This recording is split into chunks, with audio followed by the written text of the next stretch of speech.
1977년 11월 25일 필립을 조의 방으로 옮긴 게 누구 아이디어였는지 모르겠지만 그게 누구든 당장 잘라버리고 싶은 심정이네. 심한 분노 조절 장애를 겪는 성인 남성과 남들을 화나게 하려는 욕구가 강한 소년을 한 방에 넣어놨으니 당연히 결과가 좋을 리 없지 않은가. 필립이 쥐방울만한 괴물 새끼를 죽여버리겠다며 조에게 달려들었다지. 이번 일로 조의 부모가 고소를 하겠다 해도 우리는 할 말이 없어. 조의 상태에 어떤 영향을 미칠지 모르겠지만 좋을 것 같지는 않군. 조는 이 일로 한쪽 팔이 부러지고 갈비뼈에 타박상을 입은 데다 뇌진탕에 두개골까지 금이가 일반 병원으로 이송되었다. 첫 번째 참사가 일어난 뒤 조는 병원에 다시 돌아와 나이가 엇비슷한 환자와 짝이 지어졌다. 중증 자폐증 관련 문제로 입원한 8살 소년이었다. 이번에는 결과가 훨씬 심각했다. 1977년 12월 12일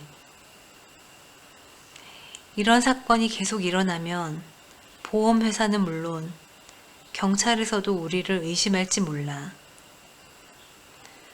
불행 중 다행인 건 부검 결과 타살의 흔적이 발견되지 않았다는 거야. 하지만 부검 결과가 우리에게 책임이 없다는 걸 증명할 수 있다 하더라도 이 케이스가 유능한 변호사의 손에 들어간다면 어떤 결과가 나올지 어떻게 장담하겠나. 대체 8살 소년이 심장마비로 사망한 케이스를 드러나 봤는가 말이야. 담당 간호사와 연락해서 우리가 윌에게 잘못 처방한 약이 하나라도 있는지 확인하게. 조의 다음 룸메이트는 친부에 의한 성적 학대로 외상 후 스트레스 장애를 앓고 있는 6살 소년이었다. 이 소년은 약간의 도발에도 폭력적으로 돌변하는 증상이 있었기 때문에 병실 근처에서 간호사와 조무사가 주기적으로 두 아이들의 상태를 체크하도록 보호 명령이 추가되어 있었다. 공교롭게도 이러한 보호 조치 덕을 본 것은 그 소년이었다. 1977년 12월 16일 어제 당번이었던 직원들 죄다 잘라버려. 현장을 적발한 조무사 바이런만 제외하고. 네이선의 치료는 자네가 직접 챙기게. 우선 타박상을 비롯한 직장 파열 등의 외과적인 치료를 할 수 있게 다른 시설로 보냈지만 이전보다 강력한 정신과적 치료가 반드시 필요할 거야. 아, 그리고 그놈이 어떻게 그런 짓을 할 수 있었는지 알아내게. 만약 병원 직원 중 누군가 미성년 환자에게 성적인 이야기를 하고 다녔다면 당장 징계위원회에 회부해야겠네. 간혹 10세 아동이, 특히 남자아이가 그런 충동을 느끼는 경우도 있다고는 보고되어 있지만 그렇게 구체적인 행위를 하는 경우는 극히 드무니까. 조가 다시는 그런 짓을 할 수 없게 교육하고 일주일간 독방에 구속해두게. 조의 마지막 룸메이트는 일반 정신질환자 사이에서 뽑힌 10대 필로폰 중독자로 편집성 인격 장애를 심하게 앓고 있는 인물이었다. 아마 조가 공격하려 해도 쉽게 제압할 수 있을 거라 생각해 고른 모양이었다. 게다가 혹시 모를 공격에 대비해 추가적인 예방책으로 서로를 해치지 못하도록 각자 침대에 결박해 두었다. 하지만 이러한 조치도 전혀 도움이 되지 않은 것 같았다.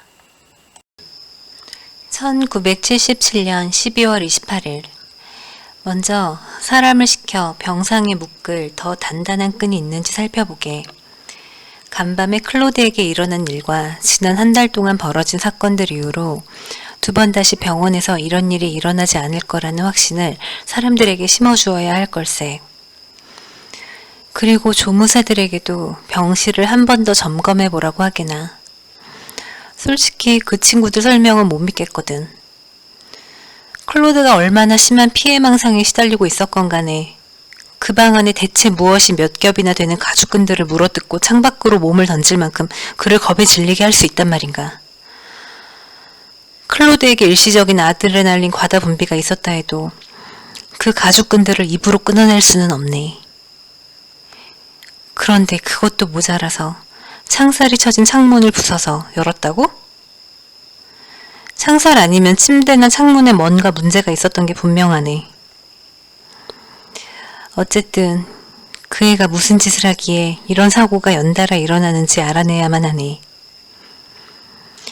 자네가 믿을 만한 조무사에게 내일 밤 동안 조의 병실에서 그를 감시하라고 하기에 조무사가 자기 몸을 지키는데 필요하다는 물건은 뭐든 챙기도록 하고 말이야.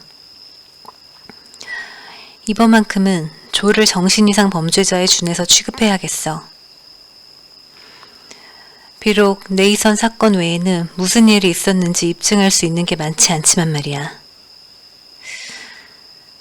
그 빌어먹을 꼬마가 내는 숨소리 하나라도 녹음해서 내가 분석해야겠네. 서류에는 이러한 지시로 녹음된 테이프의 관리 번호가 하나 더 있었다. 나는 그것 역시 수첩에 옮겨 적었다. 토머스가 조에 관해 보낸 마지막 서신에서 마침내 나는 왜 조가 이 병원의 그 환자가 되었는지 어느 정도 짐작할 수 있었다. 이번에는 앞선 문서들과 달리 메모 형식이 아니었다. 직접 손으로 쓴 편지였는데 로즈가 기록에 추가하여 보관한 것 같았다. 로즈에게 방금 프랭크와 얘기를 나눴네. 그 친구 상태를 보니 최소 한 달은 일하기 어려울 것 같더군. 그에게 유급 병가를 허락하고 시간을 주려 하네. 그 친구가 그렇게 된 건 내 책임이니까. 만약 한 달이 지나도 상태가 호전되지 않으면 책임지고 우리 병원에 입원시키는 방향으로 처리하게. 마침내 나는 결론을 내렸네. 조의 병이 무엇이든 간에 우리가 치료할 수 없는 게 확실해. 진단이 가능할 거란 생각도 들지 않는군. DSM, 정신질환 진단 및 통계 편람에도 분명히 나와 있지 않네. 더군다나 조가 타인에게 미치는 영향을 보면 누가 그를 진단할 수 있을지조차 의심이 들어.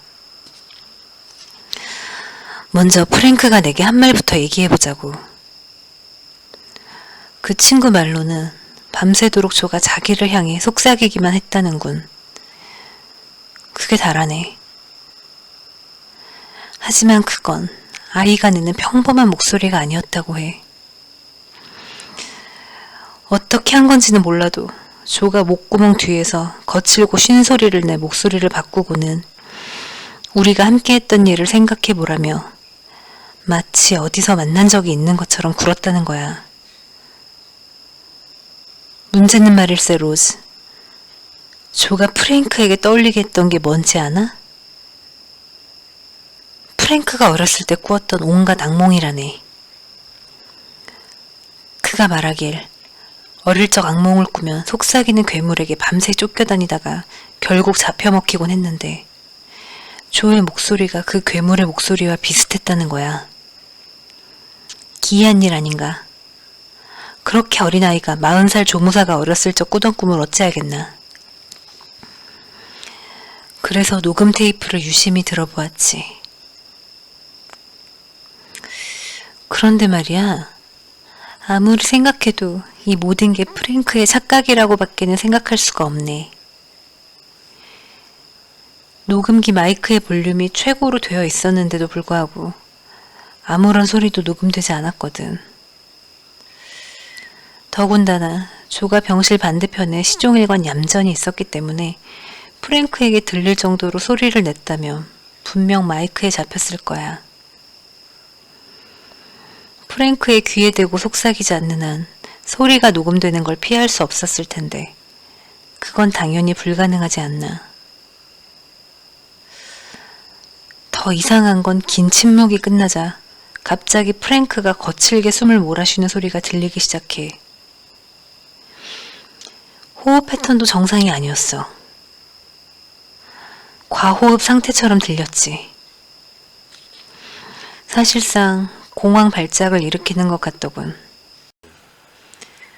테이프를 들려서 듣고 또 들어봤지만 다른 소리는 전혀 들리지 않았네. 그러니 난 프랭크의 이야기를 도통 이해할 수가 없네. 다만 이번 사건을 비롯해 여러 가지 일들을 겪어보니 우리가 그를 치료할 수 없다는 것만은 확실히 알겠더군.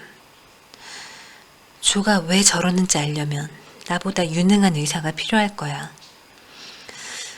그런 의사가 이런 거지 같은 병원에 일하러 온다는 행운이 따라준다면 말이지.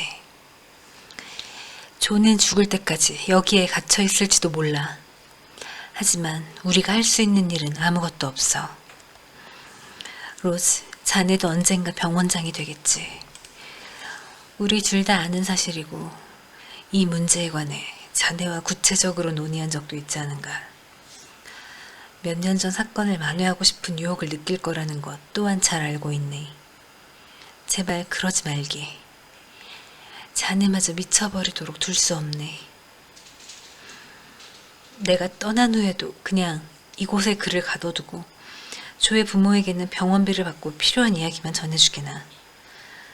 그들은 조의 입원비를 평생 댈 수 있을 정도의 재력가거든. 만약 조의 부모가 가난해지더라도 병원에 남는 예산을 찾아보거나 아무 빈 병실이나 준비해 끝까지 그를 수용해두길 바라네. 단지 병원에서 못 고친다는 이유만으로 그가 바깥 세상에 나가 문제를 일으킨다면 나는 죄책감으로 인해 제대로 살 수 없을 걸세. 약속해주게, 로즈. 토머스. 토머스의 편지 뒤에는 앞으로 조에 대한 모든 치료가 중단될 거라는 공문만 남아 있었다. 문서에 따르면 조는 병실을 혼자 쓰게 됐지만 그 대가로 하루 24시간, 일주일에 7일을 방 안에 갇혀 있어야 했다. 선별된 소수 조무사만 침대부를 갈거나 식사를 갖다 주러 병실 출입이 허용됐고 가장 노련한 간호사가 조의 투약 업무를 맡게 됐다. 게다가 전 직원에게는 조의 곁에 가지 말라는 권고가 내려졌다. 혹 조에 대해 알고 싶은 사람이 나타나더라도 기록을 찾을 수 없도록 그의 이름을 약칭으로만 부를 것이 명시되어 있었다. 간단히 말해 내가 이 병원에 온 뒤로 지금까지 목격한 그 자체였다. 이 기록을 보기 전까지 조에 대한 관심이 호기심 수준이었다면 이제는 완전히 집착하게 되어 버렸다. 정신의학 역사상 진단된 적 없는, DSM에도 기재된 적 없는 완벽히 새로운 질병을 내가 발견하게 될 수도 있는 것 아닌가. 더군다나 최초 발병자가 우리 병원에 있다니 이 병원을 택한 것이 마치 하늘의 뜻처럼 느껴졌다. 이제 할 일은 하나였다. 서류에서 봤던 녹음 테이프들을 들어보는 것. 나는 즉시 기록물 관리인에게 돌아가 파일에서 베낀 관리번호를 제시하며 관련 기록 열람을 요청했다. 바로 찾을 수 있을 거라는 기대와 달리 관리인은 컴퓨터에 번호를 입력하고 나서 당혹스러운 듯 이맛살을 찌푸리더니 아무 말 없이 기록실로 들어갔다. 10여 분 정도 지났을까 그가 이해할 수 없다는 표정으로 돌아왔다. 이번호로 든 자료는 없수다, 선생. 제대로 받아 적은 거 맞소? 나는 정확하게 옮겨 적었다고 확신했지만 굳이 다시 확인하겠답시고 기록실로 되돌아가서 내가 무슨 자료를 찾고 있었는지 관리인에게 들킬 위험을 무릅쓸 필요는 없었다. 더욱이 녹음 테이프가 기록실에 있었다고 해도 병원에서 가장 골칫거리인 환자와 관련된 자료라면 파쇄됐거나 다른 곳으로 이관됐을 가능성도 있었다. 나는 피곤한 척 미소를 지으며 고개를 절레절레 흔들었다. 누가 저한테 장난을 쳤나 보네요. 시간 낭비하게 해서 죄송합니다. 나는 기록실에서 나와 조용히 병원을 빠져나왔다.